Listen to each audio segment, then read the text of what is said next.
నమస్కారం. పూజా వేదికకు స్వాగతం. ఆంజనేయుడికి వాహనం ఒంటె. ఆంజనేయుడికి ఒంటె వాహనంగా ఎలాగ మారిందో ఇప్పుడు మనం తెలుసుకుందాం. హిందూ పురాణాల్లో ప్రతి దేవతకు ఒక నిర్దిష్ట వాహనం ఉంటుంది. అది ఆ దేవత యొక్క లక్షణాలను, శక్తిని ప్రతీకంగా సూచిస్తుంది. ఉదాహరణకు గణపతికి మూషికము, విష్ణువుకు గరుత్మంతుడు, శివుడికి నంది, సుబ్రహ్మణ్యేశ్వర స్వామికి నెమలి వాహనాలుగా ఉంటాయి.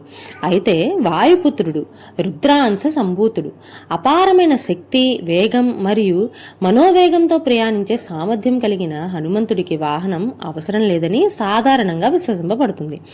ఆయన కొన్ని యోజనాల దూరాన్ని సైతం ఒక్క అంగలో అధిగమించగలడు. గాలి వేగంతో ప్రయాణించగలడు. ఆయన స్వయంగా శక్తిమంతుడైన వానరుడు. అలాగే వాయుపుత్రుడు కాబట్టి తన శరీరమే వాహనంలాగా వినియోగించుకుంటాడని విస్తృతంగా నమ్ముతారు. అంతటి వేగవంతుడైన, సముద్రాలను సైతం అవలీలగా లంఘించే సామర్థ్యం కలిగిన హనుమంతుడికి నెమ్మదిగా నడిచే ఉంటే వాహనంగా ఉండడం చాలా మందిని ఆశ్చర్యపరుస్తూ ఉంటుంది.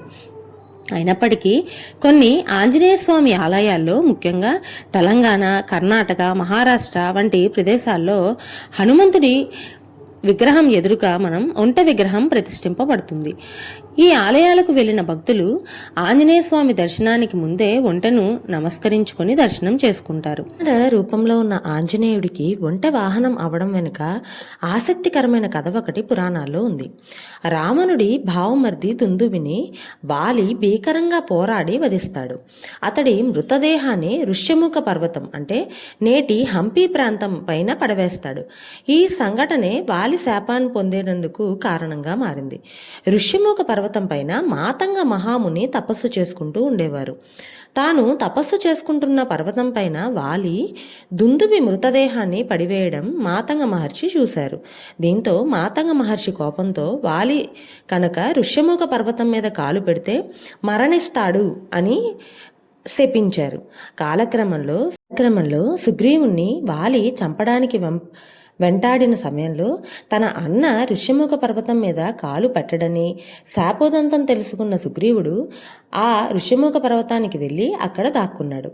ఆ సమయంలో తన స్నేహితుడైన సుగ్రీవుని చూడడానికి హనుమంతుడు ఋష్యముఖ పర్వతం మీదకి చేరుకున్నాడు.